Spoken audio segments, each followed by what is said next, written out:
Here's episode 1 of the Pleasant Peninsula Podcast. Yeah, I did have advice for the listeners. I want to ask the listeners to enjoy our podcast at regular speed. Even though I've been accused of being a slow talker, I think you're going to miss out if you don't listen at regular speed, natural speed we'll call it. I think you're going to miss out on some of the open spaces in the podcast and the time that you'll have to think about your own adventures as we're describing ours. So we're talking about making a podcast, which we've both kind of done individually. And I think, Dan, you to a greater extent than I. But, trying to talk about things we enjoy and that we do, and centering it around kind of our stories and wanderings, explorations around the Upper Peninsula and beyond, ? I'm usually around Marquette County, but, I don't see why we can't extend it. I mean, sometimes I'm in Manistee or Escanaba or down in the Petoskey area, so I'm sure any of that would be interesting to talk about. I was excited when you talked to me about doing this podcast, and basically just started making a list of all of the things that I've been involved with, outdoor activities and interests, so we can kind of get started by, I wanted to just describe what I've been up to, what I've been doing, and then what we can, I guess this episode is happening in March, so it's like, how are we preparing for spring, Yeah, it's an awkward time for a lot of those outdoor things because, that endless push-pull of winter and spring weather, and winter activities are kind of coming to a halt, but spring activities aren't quite here yet. So yeah, I mean, the snow is almost do? melted. The snow's almost gone in my yard, but as we sit here, we're waiting for like a St. Patty's Day storm a couple days after St. Patty's Day. Yes, the belated St. Patrick's Day storm, which could throw a monkey wrench into things. I mean, I don't know if that extends out a little more winter activities or if it's gonna just melt right away. Right. Yeah, I haven't. I've been watching the weather, but I haven't been paying too much attention to the long-term forecast here because I'm going to be out of town next week. So, but who knows what I'll come home to. Absolutely. Yeah. So how do you stay active and, keeping engaged with these different things in a season like this where it's so unpredictable and conditions vary from day to day? It's a tough time of year, and I think the secret is having a variety of things to choose from, depending on the weather and the conditions. My list. For winter, I enjoy, snow biking, but the trails have to be groomed and it has to be cold and frozen. When I explain it to people who haven't snow biked on the trails around here, on like north and south trails in Marquette, it's like riding on a sidewalk, icy sidewalk.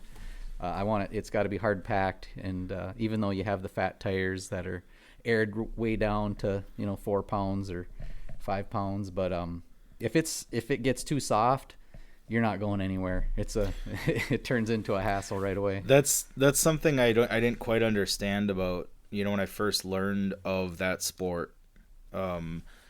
I guess I had visions of people just kind of, boondocking through the just powder floating in the woods, floating over the powder, floating atop on these big tires, and that's not quite how it is. And that's something I've appreciated the last few years too, is having a way to still be active and ride a bike, year round. Yeah, it's definitely kept me active for sure. I mean, I'll get out a couple couple times a week if I can, 2 or 3 times a week, for a ride anywhere from, I don't know, 5 to 10 miles. So I really enjoy it. But yeah, the conditions have to be good. And if they're not, which is what's kind of happening now, you end up with soft trails, and then you have to decide, now what am I going to do instead? So, I mean, I made a list I was excited about this podcast idea when you approached me with it, and we had a discussion. And so I just kind of made a list of all the things I've been doing at this time of year and what I look forward to doing. And I'm assuming that you did kind of the same thing. I did. Did you want to give a quick rundown of what the topics are that we might be touching on this evening? Because we probably have 10 episodes worth of material here. Right. Well, so we kind of went with the overall theme of it being one of these, shoulder transition seasons where, kind of the peak of winter is over. True spring isn't quite here, and it's, the sorts of things you typically associate with being outdoors: biking, hiking, fishing, camping, other outdoor sports.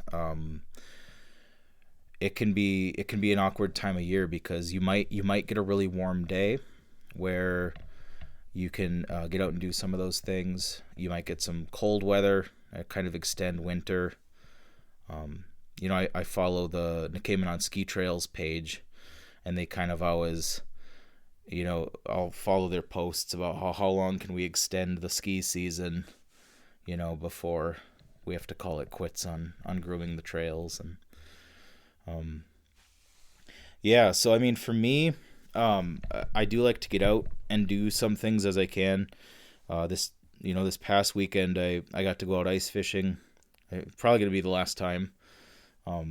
I know that, diehards are still out there, but we wanted to go out for the final day of walleye season, and catch any walleye, but we did catch some crappie, which was a nice surprise. Oh yeah. Are you allowed to? Are you going to disclose your secret lake for the listeners? I don't know if I'm going to disclose it. Somewhere in Marquette County. Public access body of water in western Marquette County. Okay, all right. And it's a lake. I'll work on it. It was fun. It was fun because it was a lake that I had been to in a boat probably 10 years ago. I went there with my father-in-law, and but I had never ice fished it. Haven't really thought about it much since. But it was a nice surprise. We had a good fish fry that evening, and so when the conditions, line up right, that can be a nice time of year for that. I attempted. So I always hear about people doing a crust ride. Dan, I know you've talked about that too, and on the fat tire bike. But getting out. So if I understand it right, you have to have the right weather conditions where there's kind of a melt and then a freeze again that kind of crusts over everything, so you can just kind of ride around wherever you want. Yeah, it has to melt enough. It has to melt enough and then freeze so that it can support the bike. You riding a fat tire bike, over top of the snow anywhere. Yeah, and so this past weekend, we had a period of warm weather, and then it got really cold. Saturday night and a Sunday, and I thought I was gonna try that out, so I gave it a shot, and it did not go well. I really enjoyed the crust riding. I've done it, I think maybe three times, 3 years. We've had good crust this time of year, and man, it's like what you were talking about when you thought you could just float across the snow on your fat tire bike, because you're just like pedaling around anywhere in the woods which normally would be brush and stumps and sticks, and you wouldn't even probably be able to get through. But now there's 2 feet or a foot or 2 of snow over that, with a perfect flat smooth surface that can hold up your bike, and you can just pedal around in the woods. It's awesome. But it sounds like a very like as much freedom as you can kind of have going through the woods like that. So I had visions of that in my mind, and I found that it was kind of a thin, icy crust with really sugary, dry snow underneath. And I ended up going over to a nearby hiking, well, it's a ski trail during the winter, but they haven't groomed in a long time. I'm trying to ride that, and I did get a little bit of a ride in, but it was mostly hiking my bike through, the frozen footprints. Yeah, I had high hopes for Sunday, and I walked through my yard. Last year I tested in my yard. I was able to ride around, and then I knew it'd be okay. But yeah, I walked on it and just punched right through. So I held off on trying to do a crust ride. My last ride was last week. It cooled down. It was in between the warm and cool, and it cooled down enough at Ramba in Negaunee. And they had groomed. It was an evening ride, and they had just groomed it and packed it down. And it was probably as good as conditions as any. So we enjoyed that. And then there were some icy spots, but so this winter I decided to put studs in my tires at the beginning, because we had some really icy trails right in the beginning of the season. Yeah. And so I bought some studs, installed them, and it was really good. In fact, like the guys I bike with, everybody was wiping out on the South Trail. There's a section of the South Trails a new section, kind of by 553, and it was treacherous through there. So I studded my tires. A few other guys put studs in, and it was really helpful. So this last ride I did on Rambo, which it looks like is going to be the last one for the season, was all right. It was a good one, and put the studs, and worked out well. Yeah. Yeah. So you were talking about studding your tires for these last few rides, kind of hang, on those icy trails. And last season I got a new fat tire bike. It was a pretty big upgrade for me. I'd kind of been riding the sort of the entry level stuff for a few years and wanted to get a nicer bike, and just decided to put studs on it right away, just so then I can ride it, regardless of how the trail conditions are with ice. Definitely makes a difference. Gives you a lot more confidence too, coming into corners, and that can get pretty slippery and pretty dangerous. Yeah, I think it was I don't know if it was last year or 2 years ago. We did a crust ride over by Harlow Lake, and I put a little film together about it, like a little documentary film, mostly just to music. Yeah. Of us riding around, and submitted it to the Fresh Coast Film Festival, but it wasn't accepted, unfortunately. That sounds like a really cool thing, though, and that's something I still want to try, and hopefully next season I'll be able to do it. It reminds me a little bit, probably 8 or 10 years ago was kind of when I was last, really into riding snowmobiles. But the last few years I did it, my buddies and I, we'd kind of seek out spots around the UP that had a lot of deep snow for one, and then a lot of untracked open areas where you could just kind of go, kind of make your own trail, and that kind of reminds me of that. Just that freedom to explore that you can't really do any other time of year. Mm-hmm. Yeah, I think I've been to 3 different areas to cross ride, and they were all. I think you can do it just about anywhere, as long as it's crusty. Yeah. Yeah, unlike this past weekend and just breaking through and. Yeah, so what I did instead, since it wasn't great conditions, a few days before that, I went over to Blueberry Ridge with the cross country skis. Oh. Because they, that's groomed and it can handle a little more warmer temperatures. And did the Wolverine loop over there on the cross country skis, and I got to say that's a different group of muscles than biking. So Yeah, absolutely. Every time I break mine out, I'm reminded that there's definitely muscles, like especially in my feet, that I feel the next day. It was getting to be, it was above, it was like 30, about in the 30s by the time I finished my loop, and it was like, I don't know, 10:30 in the morning. So it was a warm day. I had to get out there early, but at the very end, if you've been to Blueberry Ridge, there's a kind of a big hill at the end before you get back to the parking lot.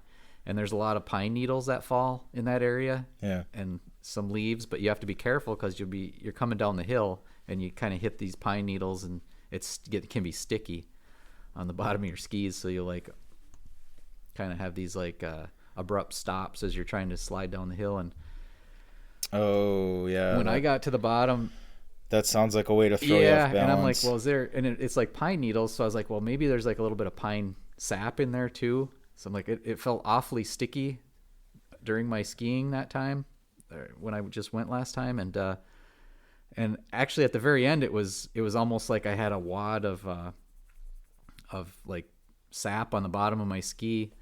So when I took them off in the parking lot and looked, there was actually a piece of gum stuck on my ski.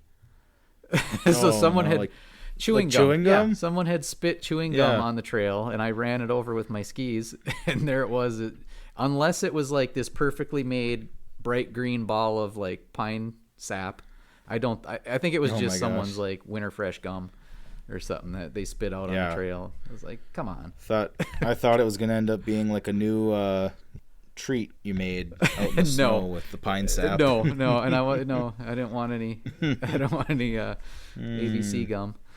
So, but with it melted so much, it thawed out and got warm, and we lost so much snow that I was able to jump into a springtime activity that I don't get to enjoy, which is disc golfing in Marquette here. Oh. I heard through the grapevine that some people were playing the courses and asked them about it, and sure enough, me and a buddy went over to the new course in Marquette on the other side of the Dead River. I don't remember what the name of it is, but I think the UP Disc Club built it, and they did a great job. They're accepting donations. But yeah, I put on some rubber boots because I thought it'd be a little bit mucky, and I could have wore hiking boots. It was just a little bit of snow, a little bit of snowpack in there, and didn't lose any discs. Yeah. It almost wasn't even deep enough to lose a disc in the snow, because that's my fear in the wintertime is you throw your disc and it goes into a snowbank and you never find it again, And I didn't even bring a shovel with me. Right. What was I thinking? But it was good. Yeah, we played 9 holes, and I'm ready for disc golfing. But usually that's like I don't even think about that until, I don't know, springtime. Right. Yeah. Well, the thunderstorms and then the kind of the warm, sunny days lately have kind of, I think everybody's dreaming of spring. Disc golf is something I haven't played in years. I had a group of buddies, and we got really into it probably, it was like our senior year of high school, but, it's probably, it's like 15 years ago now, but, there were only a few courses at that time, and we pretty much played mostly at El Qual. Okay. In Ishpeming. Yep, I've been there. And that was actually when they had the original layout, and it was only 9 holes, and now I know there's, I think there's 18, and that it goes all over. It follows some of the cross country ski trails up above Teal Lake, and so was that the Powder Mill Road one? Yeah, I think. Yeah. Yeah. You just go north by the soccer fields. Dead River goes through there. I think we played that once. Again, probably 10 or more years ago. And I remember definitely it was a different level of difficulty than the open fields I was used to playing in Ishpeming. Well, there's the Powder Mill, which has been there for a while, which is 18 holes, and then on the okay, I guess you'd say it would be north of the Dead River or across the bridge. There's a new Okay. course that Oh, just oh. opened, and it's 18 Oh. more Okay, I see. amazing holes of disc golf in the woods. It's a Wow. lot of trees. You got to really. I'm not good at shaping the shots, but if you could, you know, you got to get around all these trees. I usually throw it and hit the first tree that's in my way, but if you can get around the first couple trees, you got a good shot there. But yeah, it's brand new, and Yeah, that sounds really. I'll have to. Maybe this will be the summer I I rediscover disc golf. I know I still have my collection somewhere here. I think there's a road. I don't know if that used to go into like the old Presque Isle power plant, and then there's another road where there's like a deer okay. yard kind of. It was just a little field there where there'd always be deer hanging out. But that's where the parking lot is for the disc golf. Okay. Yeah. Yeah, that sounds really cool. Yep. That disc golf's a really cool. It's pretty low Yeah. investment activity. It's pretty family friendly. You can. I think it's one of those sports or activities you can be as intense about it as you want. Like obviously there's people who play professionally, but if you want to just go, make it a glorified, walk through the woods and get to throw a frisbee too. Yeah, and they usually have two baskets Yeah. if you want to play the short ones or the long Okay. ones. So yeah, it's a good time. But yeah, what else? So Yeah. Making me miss it's it. we'll have to go. I mean, there's a lot of things on my list when we were planning this episode, and disc golf wouldn't have been on there. It would have been on the like preparing for spring, but yeah, I got out and played. And what do you have next on your list for things that you've been doing or planning for? I know one of them, a big one, is the trout opener that's coming up. Yeah, that's what I was gonna jump to next. So that's kind of become a holiday for me. It kind of started as something I just was curious about. I had gone out and fished the opening day of walleye season for a handful of years with some family who did it. But when I got really, when I kind of was rediscovering my heritage, I'll put it, Of walleye fishing? and of growing up in Ishpeming, I got really into John Volker's writing. I had grown up hearing about Anatomy of a Murder and had seen clips from the movie and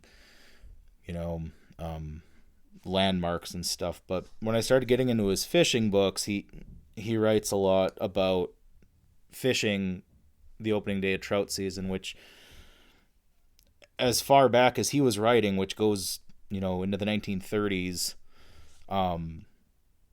it's been the same weekend in April. It's been the last weekend in April.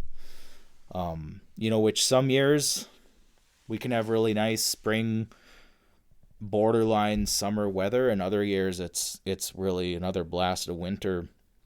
So it's a very unpredictable time to make fishing plans. Mm-hmm. Yeah, I have I'll let you finish talking about your opener, but I mean, I haven't enjoyed, or I don't really plan for the trout opener.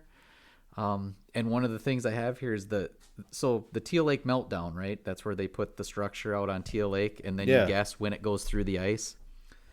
In 2023, it went through the ice on April 29th at 4:08 p.m. So the lake still had ice on it on April 29th. So, Yep. Okay, carry on with your why you go fishing when there's ice on the lake. Yeah. So, that's kind of thrown off my plans a time or two.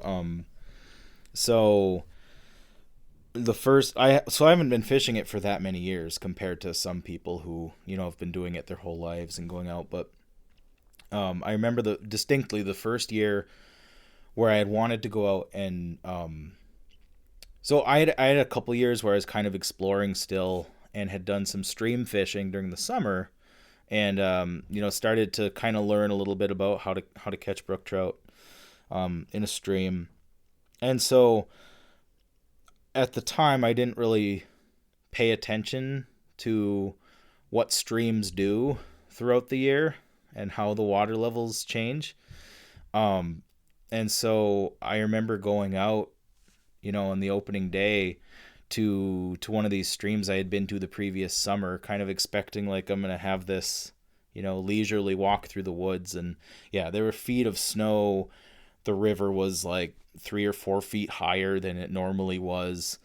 I had driven all the way there, so I had to make some casts, and I'm just, hauling in branches and sticks on every cast. And so eventually I kind of learned my lesson, and learned that some of those places are better waited on until later in the season. So I decided I was going to start fishing some of these small lakes that that are stocked with trout. Well, the first year I decided I was going to do that was 2020, and I don't think the ice left, to use Teal Lake again as a reference. Let me check the 2020. It's a familiar 2020. One. Oh boy. I think it was pretty well into May that year. May 3rd. The structure went through the ice on Teal Lake. May 3rd. Yep. That sounds about right. So for the opener that year, I ended up finding a small river that, in the summertime is really a tiny little stream. So I figured if it had some extra water in it, it would be okay. And I actually caught fish that time. So I started to kind of learn how to play that game a little bit. But yeah, it's been fun. The trout season for these lakes runs from the end of April until the end of October. And so you kind of have that entire winter to make plans. There's a handful that you can ice fish, you can fish year round, but not many. That's there's really only a couple in each county that are open year round. So that's what I've been doing. I've been making plans, and I spend lots of time on Google Maps, Google Earth, and then an app called Onyx Hunt, which it shows all of the land features, but it also shows who owns different parcels of land, which ones are public, which are private, which ones are national forest, which ones are state forest, which ones are private but they're commercial forest, and so you can access by foot. Kind of going through and also trying to plan out so I can see new things too, and see new places I've never been. And so you're going on you're picking stuff off the beaten path, these trout lakes. And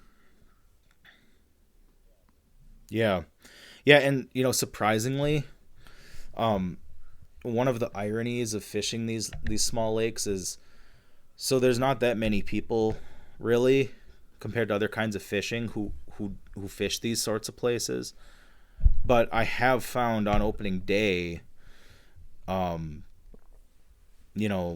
couple times now, I picked a lake that I thought, oh, no one's going to be here, and there'll be like a dozen trucks out in the middle of nowhere, and it's like, how do all these people, so it's like you think you find a secret lake, and it's not so much a secret. I've tried the springtime fishing that I've tried unsuccessfully was the steelhead run, which I don't know if we get much of one, but I mean, and you're talking limited, like Carp River, right, Chocolate River. I've heard of people catching them.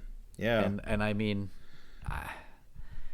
those are, I've tried that and wasn't very successful, so kind of just gave up on it.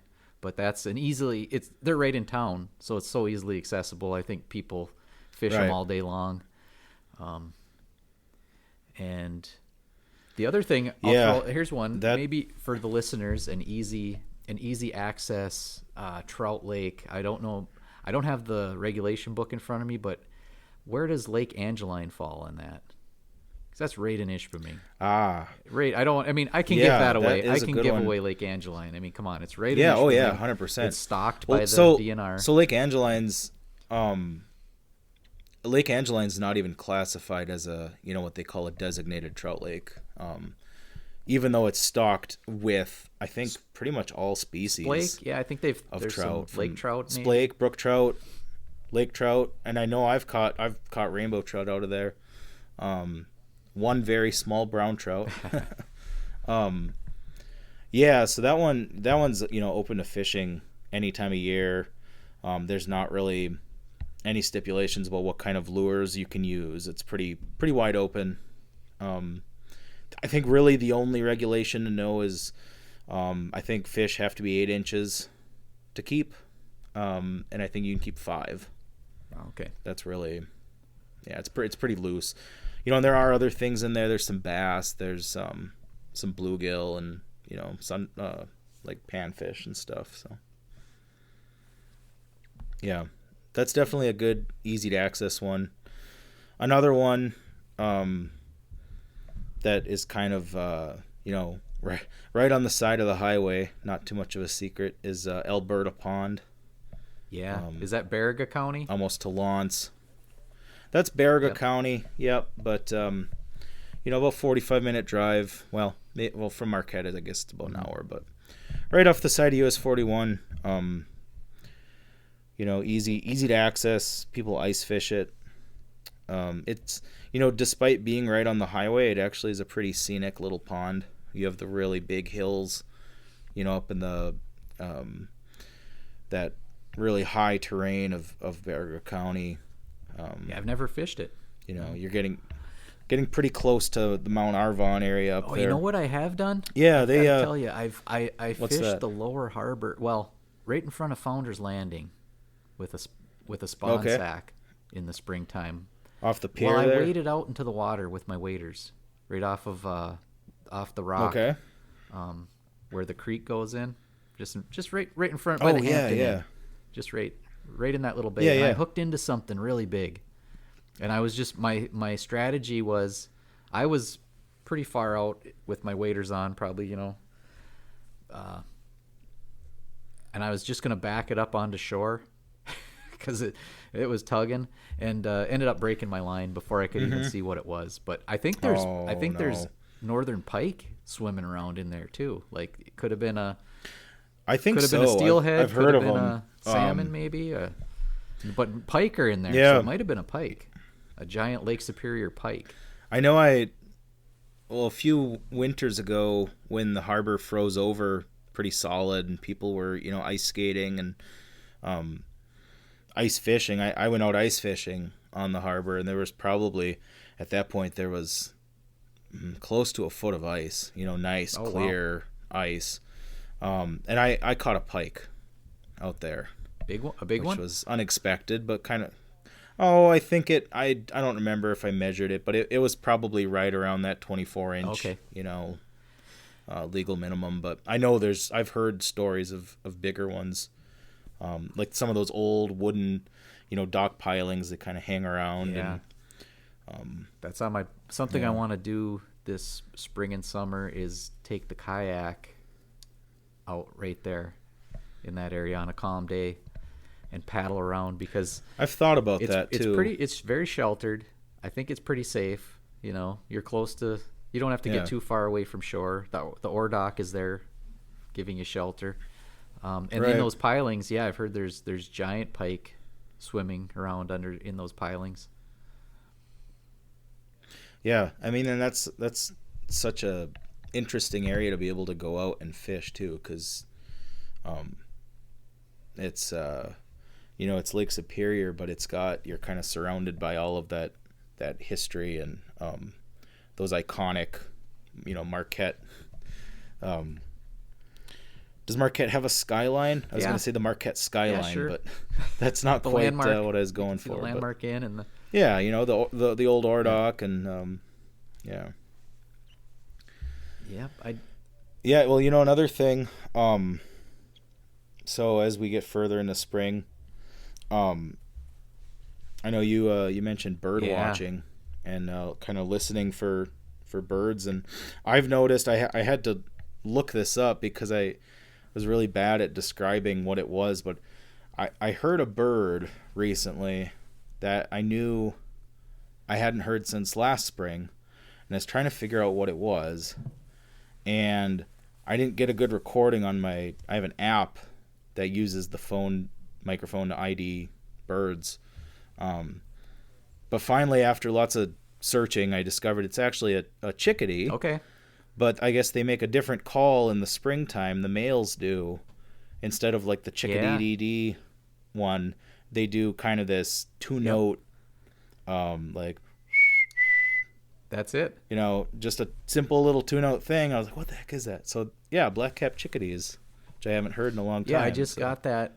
Definitely a sign of spring. I just got that Merlin app, which IDs the bird songs, and I've only had it for about a week, and I've got the feeder. So I've had a bird feeder on the deck for many years. And I've kind of whittled it down to just black oil sunflower seeds. And it's a squirrel-proof feeder for the most part. They can still kind of climb on it and reach in and grab some, but they can't deplete it down to nothing in a day, which happens if you don't have squirrel protection. So I've been kind of lazy with the bird feeder, and I get I've got the chickadees. I've got some finches will show up. Nuthatches, which are kind of neat. Sometimes I'll put the suet out and get some. I've got woodpeckers and the nuthatches like that. But then so the problem is, I've got some raccoons in the area. So if I leave the feeder out at night, troublemakers. If I leave it out at night, the raccoons will come and get after it. So I got to bring the feeder in every night. But I'm looking at. I want to up my bird feeding game now that I've got the app to ID the bird songs. I'm getting a little more into it.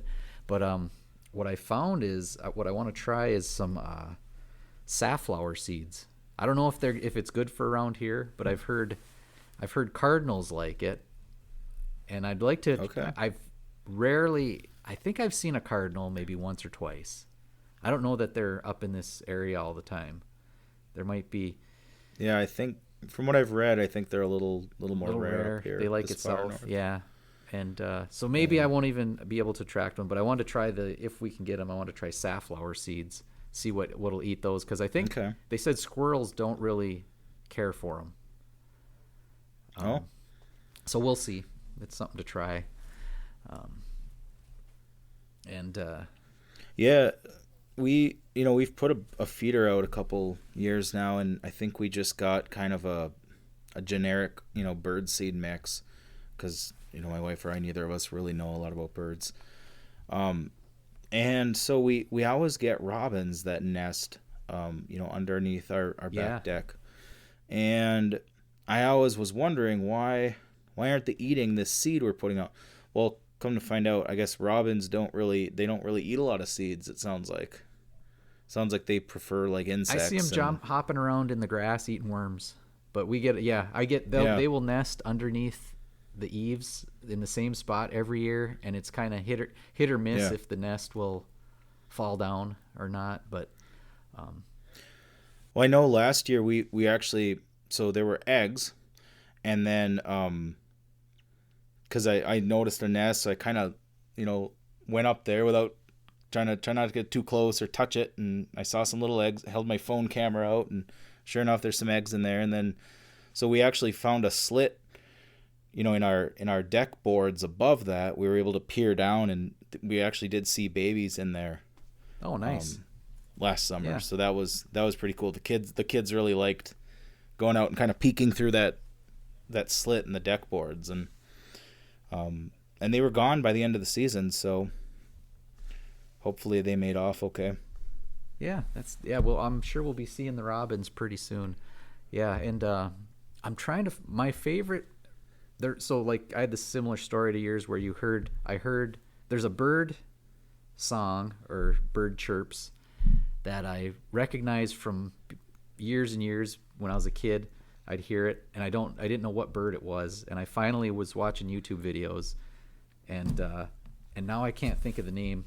I'm just trying to find it here real quick, but it's similar to that two-tone chickadee tweet. Oh, okay. It's a white-throated something. Yeah, I don't know my bird's good enough to tell you. I'm trying to look at the chart here. Not important, but man, that's a. I will say though, one of the things I've noticed about, like I always feel as we get further into spring and then, spring into that early part of summer, when I go outside in the woods or by a lake or something, it feels like there's almost like an electricity in the air that time of year. Or maybe that's just the mosquito bites. But I'm realizing more and more a big part of it is the birds. Oh, yeah. And, all of those different songs and sounds, so much of those are migratory birds that are only here for the summer. Yeah, here it is, white-throated sparrow. Yeah, just a sparrow. But okay. So have you camped in a tent? You've tented, right? When you've tented, have you been woken up at like 5 a.m. by unbearably loud bird chirping? At the crack of dawn, of dawn bird chirping that's like so unbearably loud if you're not used to it. Not yet. I feel like that. We're usually in a camper out at our at the family camp. But yeah. When I've spent the night in a tent, I've noticed or been startled by the raucousness of the morning bird chirping at the crack of dawn, which is way too early. It's like, I don't know if that's yeah. So I'm gonna have what I plan to do is have the app this time, and it'll probably just overload it with like all of the birds that are going crazy, overlapping on each other. I'm looking forward to that. I used mine a few times last summer where there were lots of different calls, and it did a pretty good job like differentiating. This is a little different, but you talk about being woken up by the birds. The last couple of years, I always make a point. I mean, it always happens somehow, but I always make a point to find places where the spring peepers, the frogs, are really loud. And there's been a couple times now, like late April, early May, where I've been out by a pond or something, and kind of right around sunset, and they get to be almost ear-splittingly loud. It's I have a couple videos I've saved on my phone of that, and if you you turn the sound up, it's shrill, but it's just one of those springtime things I really love. I wonder how. It's like summer's coming, spring's here. When do you expect the peepers? Is there still snow, or are they after that's gone? I think sometime. Yeah, I think they will come out when there's still snow on the ground. Last year was pretty early because I remember the trout opener weekend. We went over east of here, over in Elger County, and there wasn't really any snow anywhere, but they were really prominent that weekend. Which is pretty early, I think. It's usually more of a May thing. So I have a creek in my backyard that flows through the backyard. It never dries up, but it's a pretty small little creek. And I don't have peepers. There aren't peepers. It kind of flows through. Maybe it's a little too dry around it, but yeah, no peepers. Have to get to more of a marshy area, maybe. We can't really hear them too. Some year if we have a lot of snow melt and we get some, some seasonal pools, some vernal pools in the woods behind our house, we'll hear them.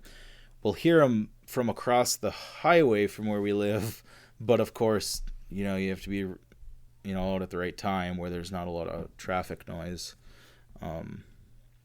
Yeah. Well, and that reminds me too, another kind of springtime thing I've been wanting to learn more about are those vernal pools, those ephemeral pools that that you'll find in the woods, just basically a glorified puddle, which, at one point, that's kind of what I thought they were, was just, it's a puddle. But it's really fascinating to learn about all the different critters that use those, to reproduce. And, a big one in the news right now are the blue-spotted salamanders. Yeah. The portion of Presque Isle Drive that gets closed down. And I haven't been able to go and check it out. I've wanted to, but it sounds like they come out on nights when there's kind of a cold rain, but there's still snow. Mm-hmm. I think they were closing the road off now, like this week. Yeah. Right. So it's the time. Now is the time for the salamanders. I haven't been there to check that out either, but it's a big deal now in Marquette. Yeah. I did find one. I found one in my yard last fall while I was winterizing my camper. Yeah. And I had a plastic tote that had been sitting out by the camper for a couple months that we kept like some dry kindling wood in, and I was moving it, and there was a salamander under there. I think it was getting ready to hibernate because this was already in October, and so I think I got a stick or something, and I kind of gently moved it over into a pile of leaves by the edge of the woods, and when I came back to look for it later, it was gone. So it must have. Well, if you've got salamanders, must have found a burrow. You're gonna have to put up some signs and rope off your driveway at night so they can cross. Right. Yeah, that's the second time I've seen one. In the fall though, not in the springtime here. So I think they're kind of seeking out those snowmelt pools that because I think that's where they actually reproduce. Okay. Okay. And then I think they just kind of disperse into the woods for the rest of the year. Is that what they're doing at Presque Isle then? Are they coming out of little puddles and that I think like those marshy areas by the old Shiras pool and stuff. I think. Okay. Yeah, I'm pretty sure that's kind of what their preferred habitat. The location. Okay. Huh.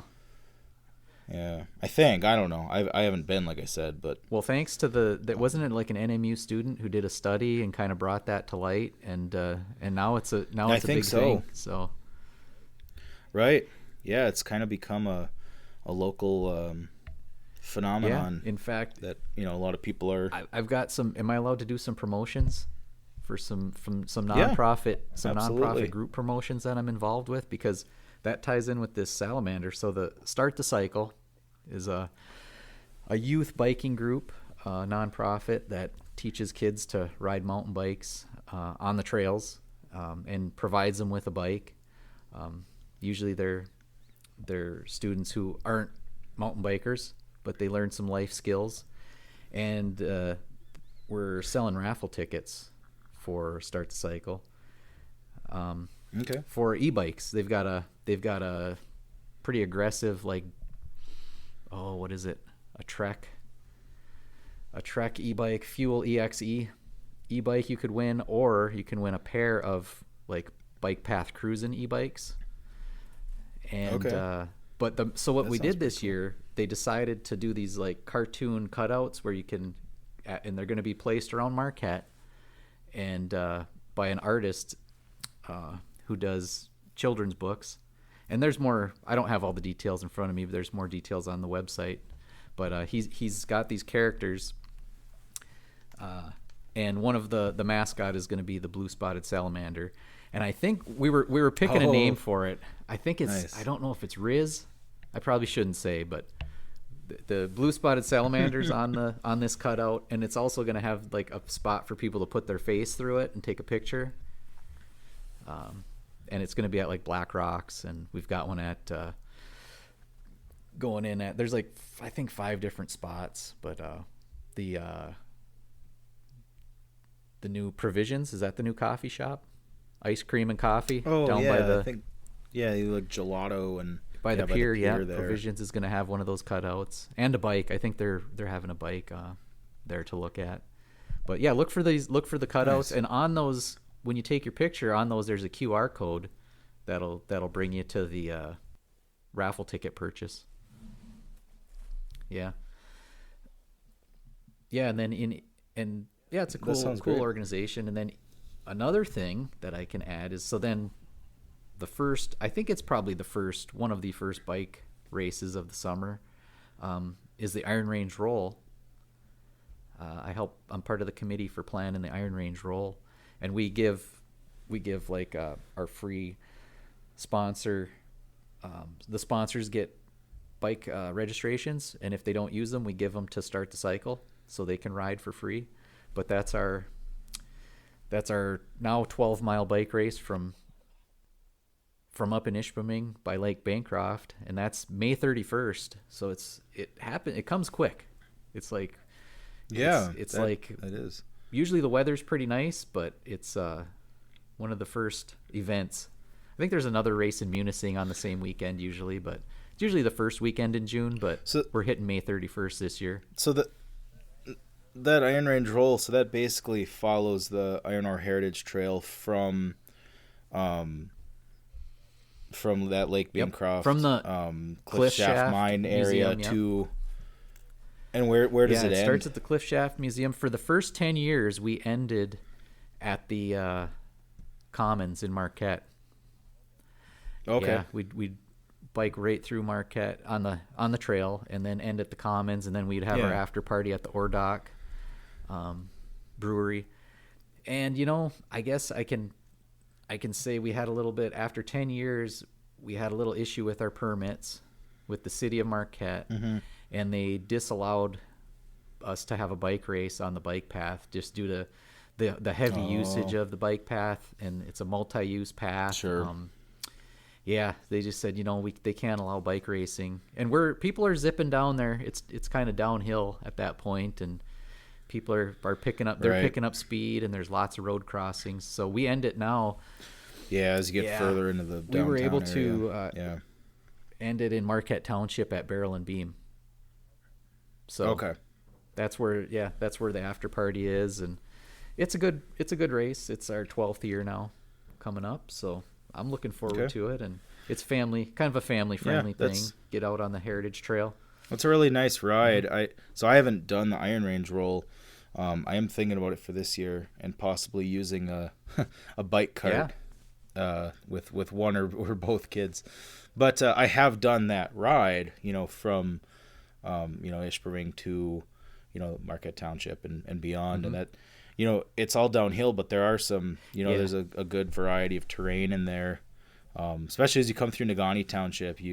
There's kind of some big hills and some ups and downs and some long straight sections and lots of cool historical markers, and you go through the caving grounds and different interpretive signs you see. Yeah, it's a good ride, and it is even though it's overall it's downhill, at the beginning there's ups and downs for sure. It's not a cakewalk by any means. All right. So we're looking forward to that, and we do a trail cleaning too beforehand, so we'll be out on the trail volunteering our time to clean it up a little bit, and should be a fun time. Sounds good. And so people listening to this, where do they find out more about Iron Range Roll? Yeah, Iron Range Roll is if you just type in Iron Range Roll bike race, you should find it. We've got a couple websites. Connect Marquette is the group that kind of sponsors it and puts it on. They coordinate it. Our presenting sponsor this year is a Levitt Asleep, but Connect Marquette is the committee, the race committee. So Connect Marquette's website has information, and then Iron Range Roll, if you type that in, you'll find it. Yeah. And then the e-bike raffles you had mentioned, those were to support Start the Cycle. Yeah, that's Start the Cycle, and that's at startthecyclemqt.org. You should be able to find that. Yeah. So, what do you? I have some questions for you on this podcast. So, what are your goals for future episodes? Do you plan on having some? Should we have some guests? Should we just continue continue describing our outdoor activities? Do we have some? Are we providing like visitor information for people from outside the area that want to come up and enjoy the UP, this Pleasant Peninsula? Right. Yeah, I think we can probably do some of everything you just mentioned. You know, I like the idea of kind of sharing experiences and maybe even talking with guests and stuff who are familiar with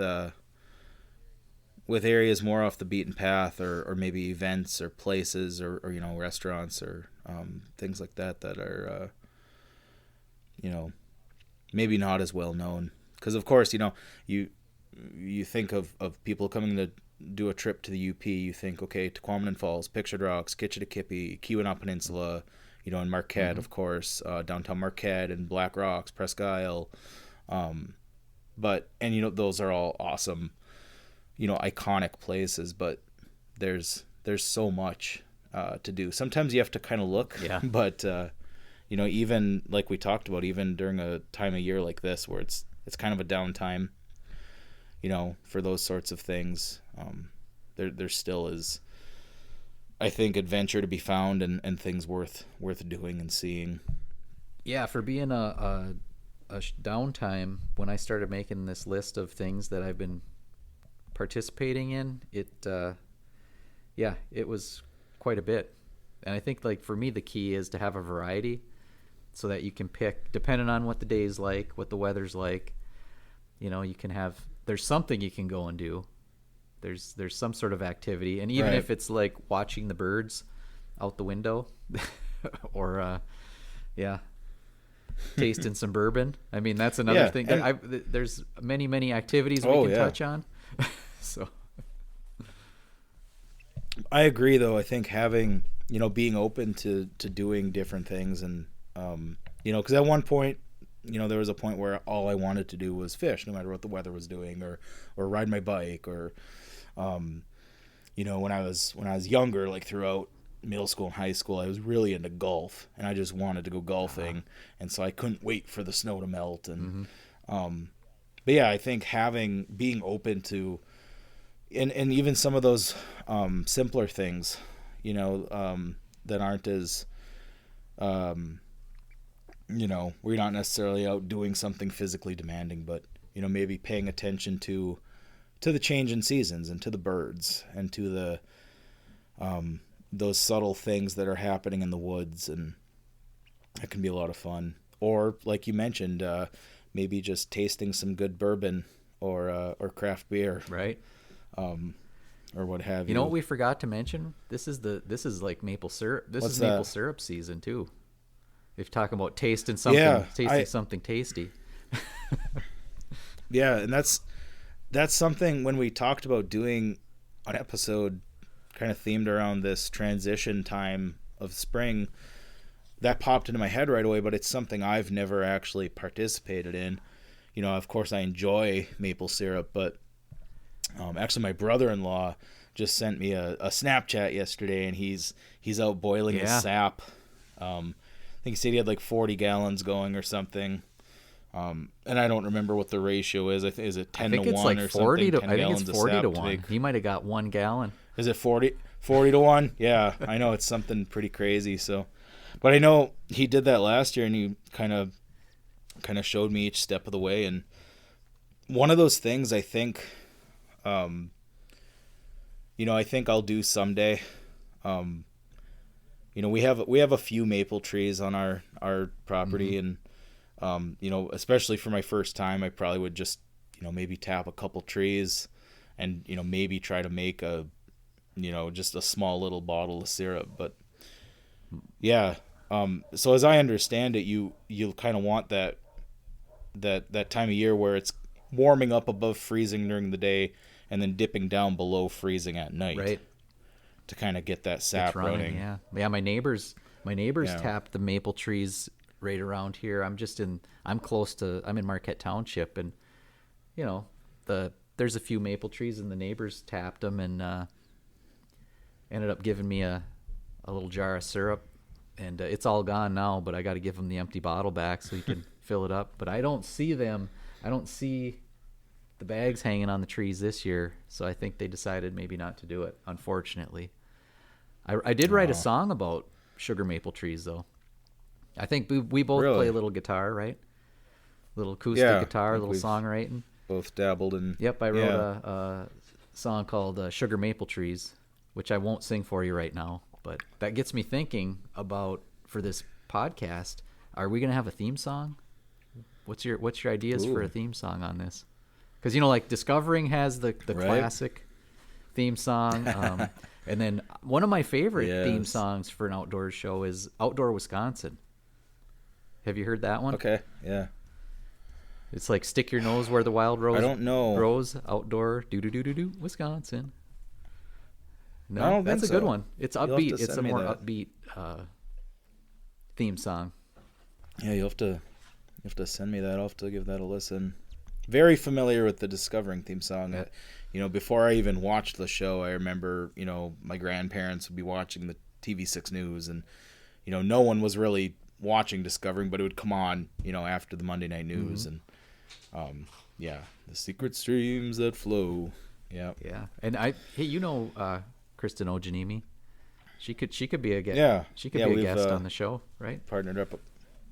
Yeah, she's she does a lot of cool stuff, and Discovering, of course, and I was lucky enough to do a couple episodes of that with her, but also documentary filmmaking, which I know you've kind of gotten to interact with her in that world too. So yep, I met her at the Fresh Coast Film Festival, and we chatted quite a bit about filmmaking. I had a couple of films that made it into the festival over the years, so. She was doing that series of Born in the Barn of her hometown. Right, the basketball. The Ewan Trout Creek basketball. Yeah. Yeah, it sounded like a big undertaking. I remember back when I was doing my Saturday Night podcast, I had her as a guest, and we talked about that. She was kind of right in the middle of it at that point, and making like a whole series. Like 8 or 9 episodes. Right. Yeah, the different eras of the team and stuff. The boys and the girls teams. Nice. Yeah, I've been trying to think too about other like guests, and I'm not sure to give it some more thought. There's a lot of interesting people up here doing interesting things. It's just a matter, I think, of us kind of putting our heads together. Yeah, absolutely. I have one celebrity. Would we want to talk to? I have one celebrity guest idea that we'd have to shoot for once things are like tip top shape, and that would be like have to have Charlie Barons come on and talk. None of the funny business. We're just gonna. He likes birds and ice fishing. Yeah, it's gonna be no funny business. Yeah. We're gonna talk about growing up in the outdoors, experiences. I like that. Yeah, and I know he's a tried and true Wisconsin guy, but I know he's got ties to the UP too. He definitely talks about the UP. Has kind of mentioned that. Yeah, he respects it, which it was funny because I went to grad school in Madison. We lived in Madison for a few years, and you'd be amazed how many people didn't know what the UP was. In Madison, even. It's like we're geographically, we're connected to you. Like, look at a map. We're like an extension of Wisconsin. But, yeah, that'd be pretty cool. Nice. We we went to his old fashioned tour when he came to Houghton you got in there not last fall. I guess that would have been November of 23, I guess. So about a year and a half ago. Yeah. Nice. Well, is it time to wrap this one up? Think so. Right. Well, as we see what this storm does. Yeah, we're gonna see if we're gonna go into third winter, or if we're gonna eventually reach. Have you seen those memes where it's like the different seasons of, I see it different ways, seasons of Michigan, seasons of the Midwest or whatever, but it's like first winter, false spring, second winter, yeah, fool spring, third winter, the spring of deception. It's kind of funny. Yeah. There's just so much push-pull and those air masses kind of fighting, Yeah. I definitely got Very unsettled time I got of a year. taste of the spring fever, and if we get a foot of wet, heavy snow dumped on us, it's going to feel just like winter's back, and that might be a little tough to handle, but it'll probably melt really fast. And I don't think the problem is I don't think it's going to allow me to do any winter activities one last time. I don't think I'm going to be able to go snow biking on it. Right, other than shoveling. Yeah. Oh, that's right. Snow blowing and shoveling. Oh, great. If you count those as winter activities. Yeah. Yeah, my gosh. I mean, 2 years ago, we talked about having kind of unpredictable weather for the trout opener. The day, 24 hours after we got back, was that historic May snowstorm we got, like May 2nd, May 1st, 2nd. And I know Ishpeming, Negaunee area got a couple feet. Herman up toward Lawrence got I think they got 52 inches or something insane. But then, of course, it melted quickly. And Connect Marquette had a trail cleaning for the Iron Ore Heritage Trail scheduled for that next weekend. And I had written up a nice write-up for our newsletter that we sent out to everybody just days before, saying, well, it was my write-up, and I'm like, oh, spring is here, I'm out biking, and then we got dumped on, and we had to cancel the trail cleaning.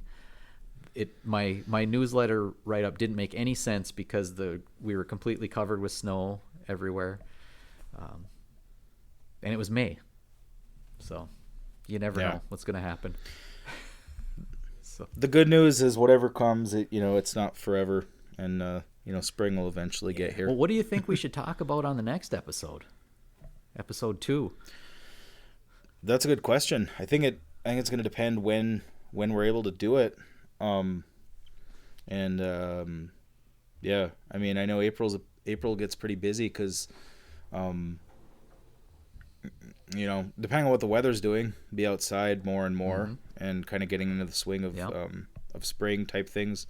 Something I didn't even talk about today is, getting ready for gardening. That's that's kind of a hobby we've taken up, but maybe a future episode, kind of prepping the garden. I can tell you, I made a COVID garden. I spent a couple $100 on supplies to make this little garden patch, and it was. Well, I don't want to give away the ending, but I don't have a garden now. Okay. I'll tell you. Let's talk about that next time then. Yeah, I'll tell you about it. I fed the critters. I'll just say that. Okay. And I definitely, if it's, I'm assuming we'll probably do it before the trout opener, so I'll probably have more to say about that. Kind of packing all my gear and figuring out. I've got to get looking into the extended weather forecast, and I have a little 16-foot aluminum boat on a trailer, just bare bones, and I really want to get that set up. I didn't use it last year. I'm going to get that set up and try to get out fishing on that in the little aluminum boat. Okay. But the thing is, I've got a kayak, a 12-foot kayak, and that's just way easier to haul it around and get in the lake or get in a river or wherever you want to go with it. I used to have a little 14-foot aluminum boat just with an electric motor, and I thought it was one of those things I was going to use all the time. And as I've gotten more and more into these kind of backwoods lakes that are carry down access, we did carry the 14-foot boat down a couple times, but it was it was a lot of trouble. It sounds like we've got a lot. The kayak or the canoe sounds is a like lot our next easier. episode might be boats. Yeah, well, boats. The other thing that popped in my mind is the camping. Yep. We almost had to make a decision to not have a camper for this year, but maybe that's a story for another so we time. always get out Memorial Weekend. We get out to the family camp, which is a cabin, but we just have a camper that's there. We just stay in our camper. But that.